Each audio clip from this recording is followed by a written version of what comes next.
Did you know that estrogen is one of the most powerful brain hormones? And when it drops during perimenopause and menopause, your ADHD symptoms can skyrocket?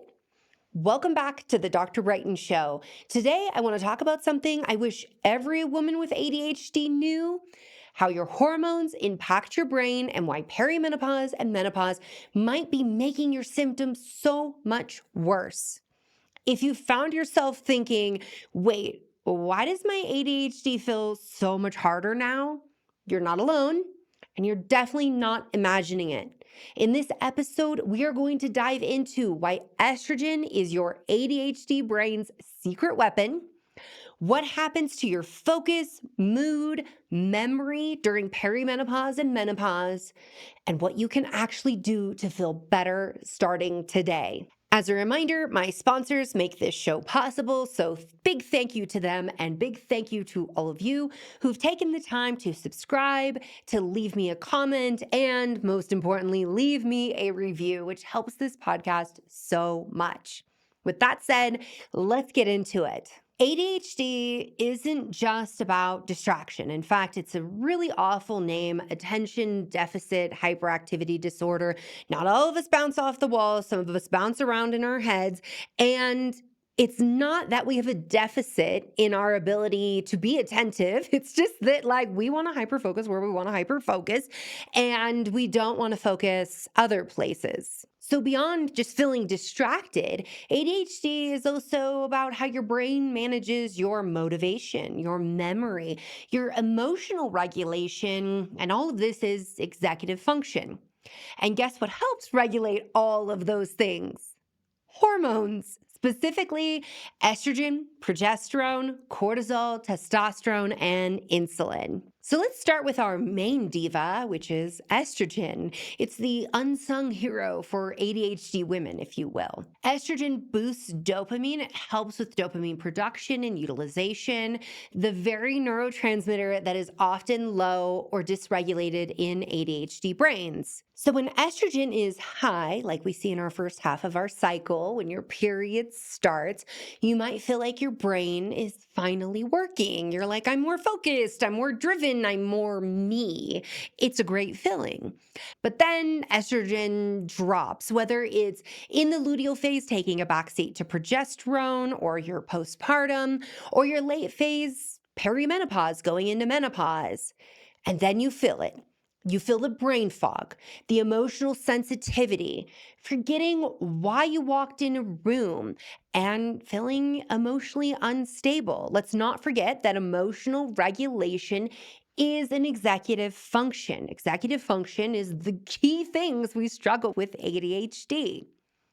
Now, when I frame estrogen taking a back seat to progesterone, it makes progesterone look like a villain. Progesterone's not a villain. Progesterone is a natural anti-anxiety hormone. It helps with our regulation of our nervous system. It helps with sleep, which impacts executive function. I have an entire podcast about sleep and ADHD. I will link to that.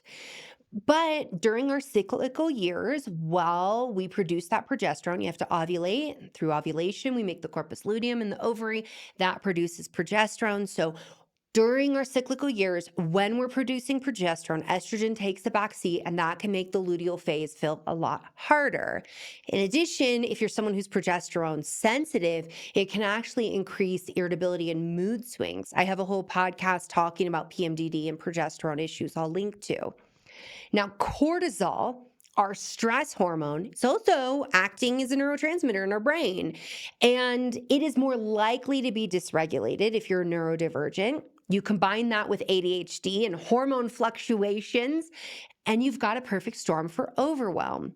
Something that is very common in ADHD women is having already this baseline of cortisol and stress dysregulation, a dysregulated nervous system that can cause us to make less progesterone. Less progesterone means more emotional dysregulation, more anxiety, more trouble sleeping. More trouble sleeping leads to more cortisol problems. Don't worry, I'm going to talk about solutions today, but I want you to understand that every perimenopausal woman struggles with stress and cortisol and nervous system dysregulation. If you have ADHD, You got an extra layer there altogether, which makes the transition from perimenopause to menopause so much more difficult. This is why I said you're not alone. It's not in your head. You're not imagining this. These things are real and they're due to your hormonal changes. I will also link to my podcast episode about insulin dysregulation and the exact labs and what values you should see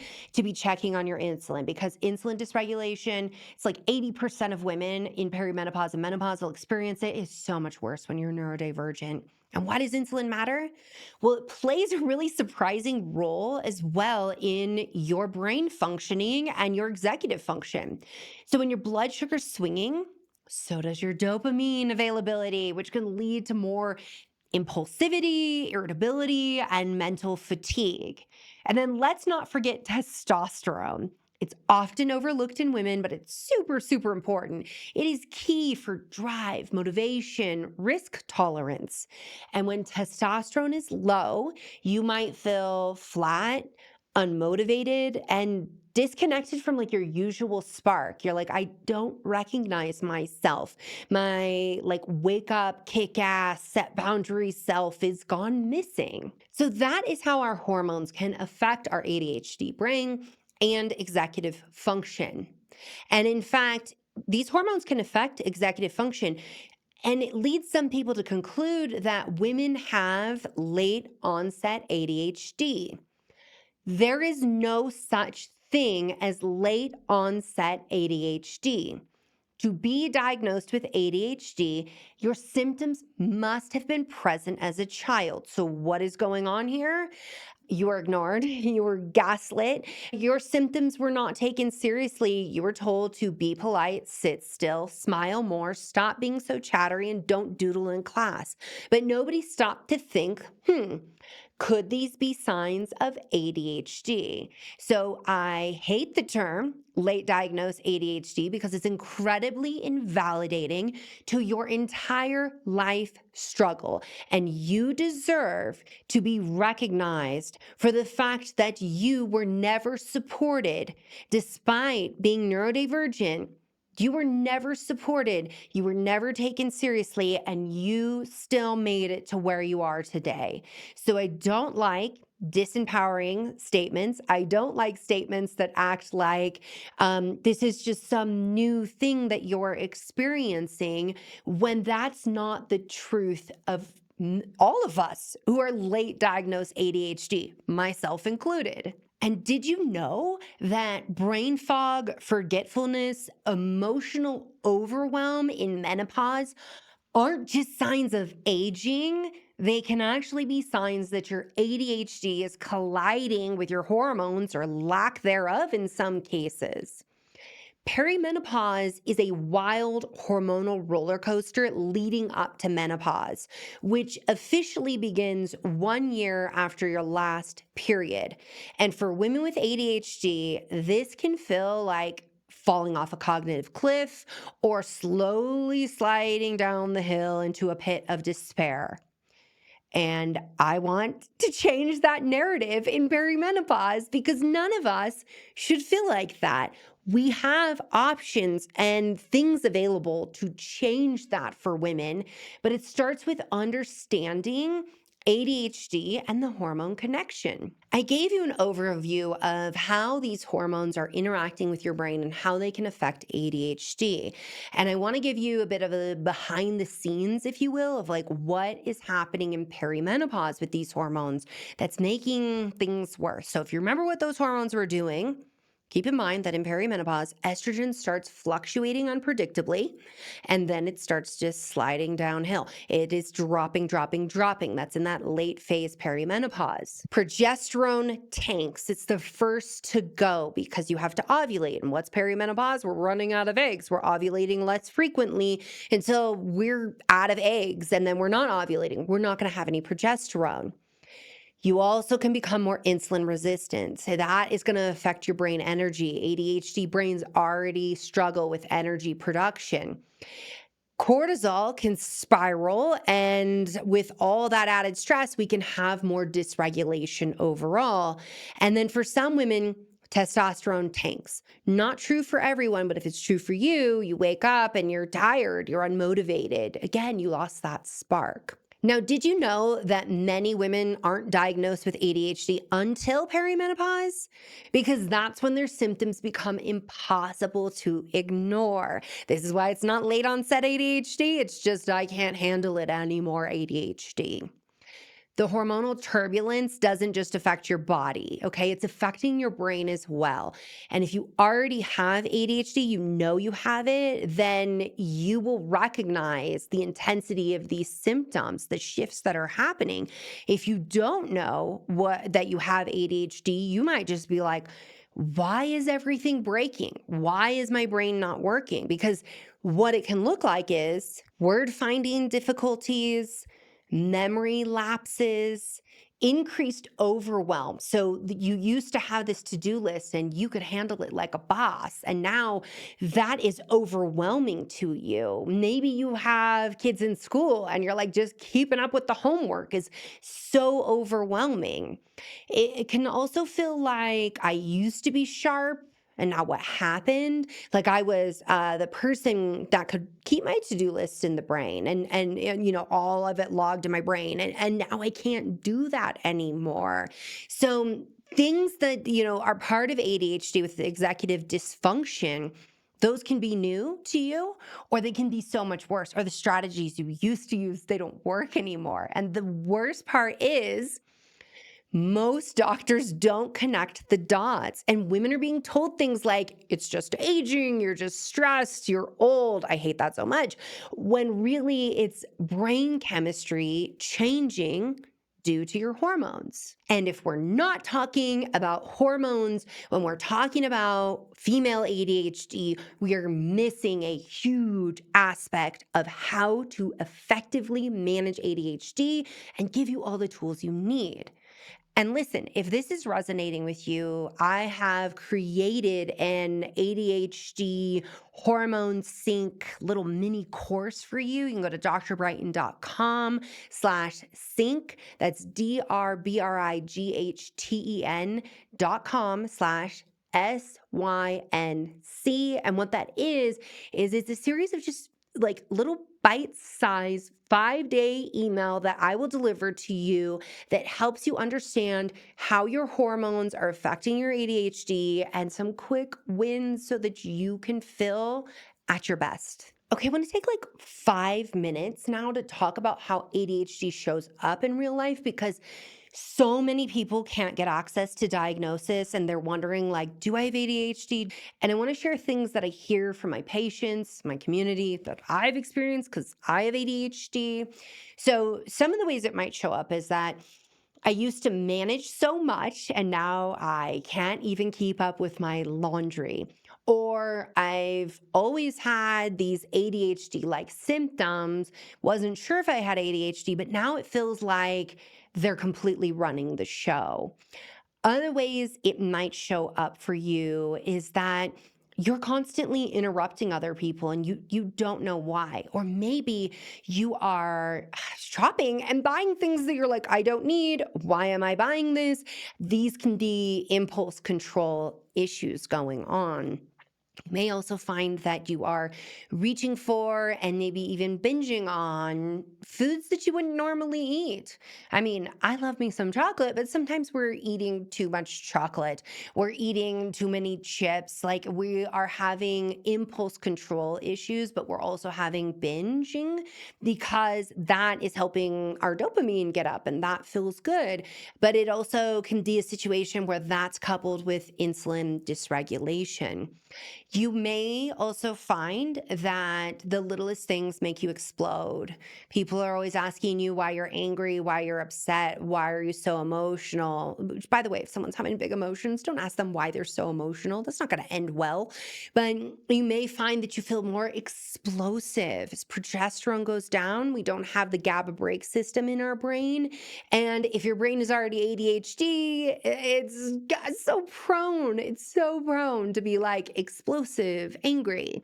You may also feel that rejection, sensitivity, dysphoria, it used to be a bit problematic. Now it's destroying relationships. So that might look like You physically feel pain. You are emotionally reactive. You feel like people hate you. They're talking bad about you when they're giving you the littlest amount of criticism. Maybe it's not even criticism, but these things feel so much more amplified. If this is resonating, you're shaking your head yes, you're nodding yes. Like, as a doctor, I want you to get evaluated. I want you to see what's going on. Maybe it's ADHD, maybe it's ADHD with autism, maybe it's ADHD with anxiety and depression, or PTSD. Like, there can be layers to this, and I want you to get individualized support. But I say that as a doctor, but as a patient, I know how damn hard it is in the United States to not get gaslit by a doctor, to get a doctor to believe you, to get fairly evaluated, and to be able to afford those evaluations, let alone affording 2 or 3 evaluations, because we know with most women's health conditions, we're going to see 2 to 3 providers before somebody actually believes our story of living in our body. And that's super lame. Which is why I'm going to give you things that you can start today that can help support your body, help support your brain, support your hormones overall while you seek out getting that diagnosis. So there's no reason why we can't do things today to start to improve our health. And the reality is that the majority of things that you're going to need to do to optimize your hormones, your brain health, and really flow through perimenopause and menopause, they're going to happen at home. They're going to be the things you do every day. It's not going to be the things you do in the doctor's office. So I don't want you to feel disempowered or discouraged if you're like, I can't get a diagnosis. Now, as a reminder, because everybody does better with repeating of information so they can commit it to memory, and especially ADHD, and especially those who are having that estrogen decline. Now, so I'm going to remind you, when your estrogen drops, so does dopamine. And when dopamine drops, your brain's ability to initiate tasks, remember information, and manage emotions goes down with it. For many women in menopause, that's when ADHD is finally diagnosed because their previous coping strategies stop working. Is this true for you? Let me know in the comments. But this is also when shame can kick in, and you might start to believe the story that you're just bad at life. That is a lie, okay? Your brain lies to you. ADHD brains absolutely lie to us sometimes. Your brain needs support, not self-criticism. Easier said than done. There's so many podcasts with myself and other guests who talk about how caring and supportive we are with our patients and how awful we can be to ourselves. So if you struggle there, know that like all women struggle there. So let's talk about what you can do when hormones and ADHD collide. Number 1, scaffold your brain. You don't need to rely on memory. You can build systems that hold your executive function for you. Timers, reminders, sticky notes. Yes, even for things you should remember. Like, make this a practice. Body doubling, working alongside a friend or a virtual coworker, even sometimes scheduling FaceTime when you've got to fold the laundry. So what is body doubling? It's basically like, I got to do this task. I don't want to do this task. I know I'm going to want to like walk away from this task. I need another body there. So that can be virtual or that can be in person. You will hear so many people in the ADHD community talk about body doubling. It's because it's so powerful and it helps. So we want to just be hyper vigilant in some ways about setting reminders. I will literally, in my luteal phase, set reminders on my phone all the time to be going off. Setting all of these things digitally so I get this break from work, okay, because that can lead to burnout. So I need breaks from work. I need reminders to work out. Sometimes, depending like in my luteal phase, how things are vibing, I need reminders to drink water, to move my body, and to eat food. There's no shame in doing that, okay? These are strategies that can work. We're certainly going to talk about hormones because like those are going to be important. But I do think having lifestyle hacks is super important as well. So set the timers, get the sticky notes, get the body doubling in place. And people don't even need to know your body doubling. Sometimes I'll set up a call with my sister when I know I have stuff to do around the house. And I'm like, if I'm on the call with her, I will sit there and I will do it. So again, you can do it where you ask somebody for help, or you can just be like, this is just how I'm getting my community as well. We also want to look at how we can break tasks into micro steps. Like, what is the first 2-minute action, instead of being like, oh gosh, here's like, I've got to go from point A to point Z, and I don't even know how to do the rest of it. So you just want to ask, what's the first thing I need to do, and do that? What's the next thing I need to do, and do that, so you're not overwhelmed. In perimenopause, nutritional support becomes super, super important, as does exercise. And that's even more so for the ADHD brain. Your brain is an energy hungry organ, and hormonal shifts are going to affect the metabolism and your brain producing energy. So I want to give you some food specifics, and also want to acknowledge that eating with ADHD can be a challenge in general, let alone getting nutrient dense foods that you need. Now, if you're somebody who's like, I need guidance, I need a support, I have 21 anti-inflammatory recipes that are not only delicious, but they're going to support your hormones and your brain during perimenopause and menopause. You can grab it at drbrighten.com/plan, drbrighten.com/plan. And it's completely free. It helps you with understanding how to structure meals so that you're getting enough protein, fat, fiber at every single meal, helping you optimize your blood sugar, but also doing all the recipes. And it's even got like the shopping list, so that helps with your executive function there. Grocery lists, going to the grocery store, making selections, coming home, unpacking the groceries, putting it away, remembering what you bought, then coming up with a recipe, then having to like figure out what order to do things. That can be overwhelming for the ADHD brain. I want to acknowledge that. And that's why I put together that plan for you. You can go ahead and grab it, but I want to talk about specifics in nutrition because you're here right now. So since you're here right now, let's give you some specifics that you can implement. Every single meal, we need to prioritize protein, healthy fats, and fiber. So if you're a meat eater, we're like chicken, fish, grass-fed beef, healthy fats, avocado, cold-pressed olive oil, even bringing in nuts and seeds. Fiber, that can be chia seeds, it can be raspberries, it can be root vegetables. We want to focus on vegetables there. Every single meal, we want to have those components. We want to focus on balancing our blood sugar so that we can stabilize our mood and energy, and having those 3 things will help you do that. And then having omega-3 fatty acids as part of your diet, cold water fish, mackerel, sardines, salmon, that can also help support your brain. It's going to give thyroid support as well, which we also need in menopause and perimenopause. And then when it comes to exercise, strength training, yes, we want to do that, but also walking and any movement that you enjoy. Enjoying the movement is important. And that's going to help with reducing stress. So it's going to help your cortisol levels. It's also going to help with insulin sensitization. But here's the other thing that's very specific to ADHD. When you work out and you feel that burn in your muscles and that's lactic acid building up, your brain can use that for energy. So even though your mitochondria, the inflammation, the estrogen, I should do a whole episode on just this as I'm saying all of this, even though that can be dysregulated, that's affecting how your brain produces and utilizes energy. Lactic acid can be the backup system. So exercising, if you can, first thing in the morning, can actually help with focus throughout the day and help you with that executive function.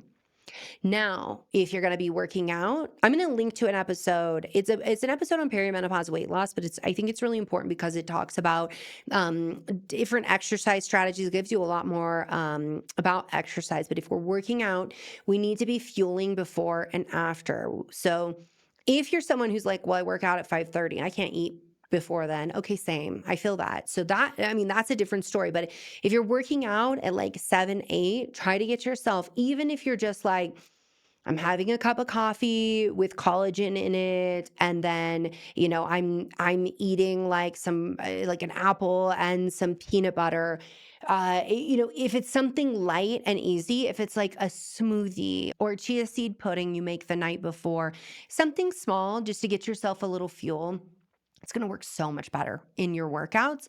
And then after you're done working out, in the 30 to 60 minute window is really best. If you go 90, maybe that works for you, but there's something to be said about refueling your body for exercise and the benefits of that. But for the ADHD brain, we don't want to have a blood sugar drop, because a blood sugar drop means a cortisol spike, means chaos in the nervous system. Now, resistance training, whether it's body weight, your weightlifting, any of that is so powerful for hormonal health and brain health. So I do want to encourage that.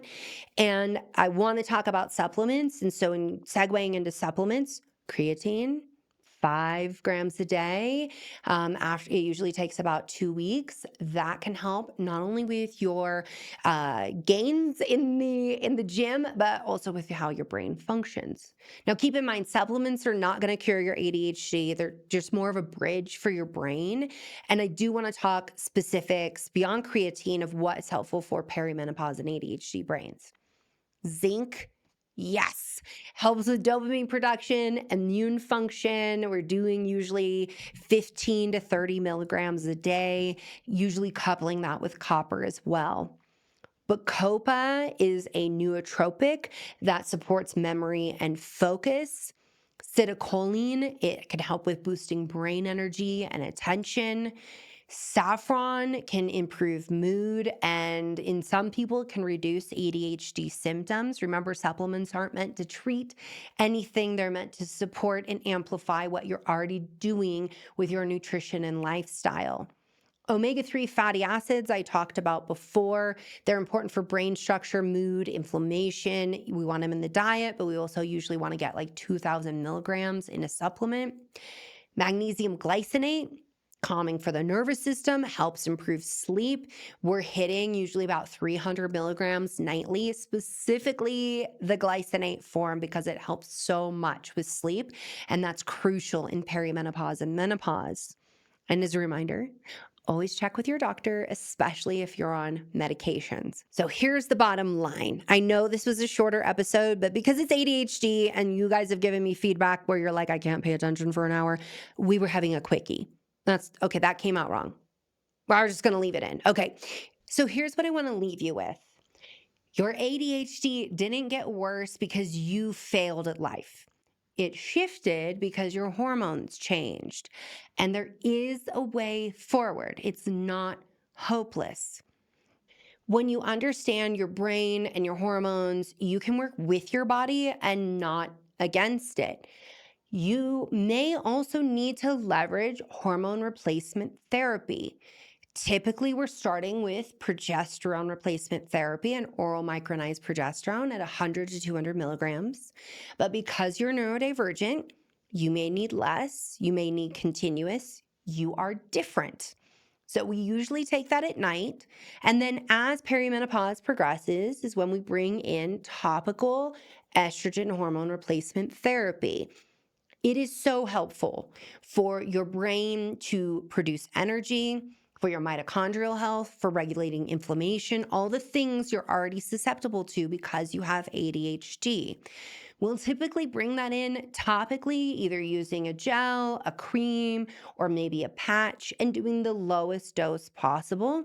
So your doctor may start with 0.025 milligram estradiol patch once a week, and then evaluate you after a month.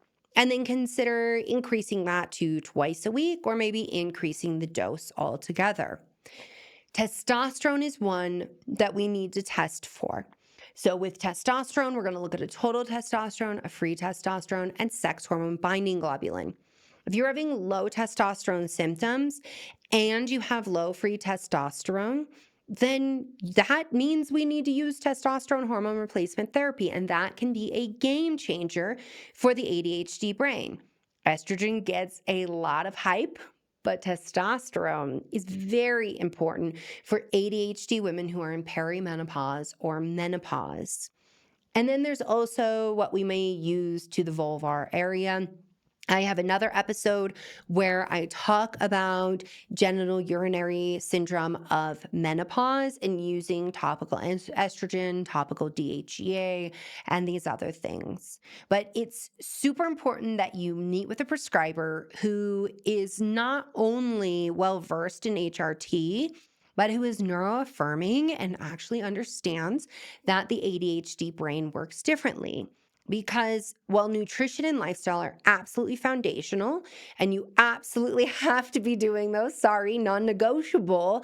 And what I ultimately want for you is to figure out what's true for you, what works best for you, and to leverage those things. Because all of this isn't about just like surviving menopause with ADHD, it's about feeling great in your body, feeling like you're getting the most out of your life. So if this episode spoke to you, please share it with a friend who needs to hear it. And if you want more tools or want to explore ADHD hormone connection, drbrighten.com/sync, SYNC, can help you do that. I also invite you to subscribe so you don't miss next week's episode. And until next time, please be kind to your brain because you're honestly doing so much better than you think. Thank you so much for joining the conversation. If you could like, subscribe, or leave a review, it helps me so much in getting this information out to everyone who needs it. If you enjoyed this conversation, then I definitely want you to check out this.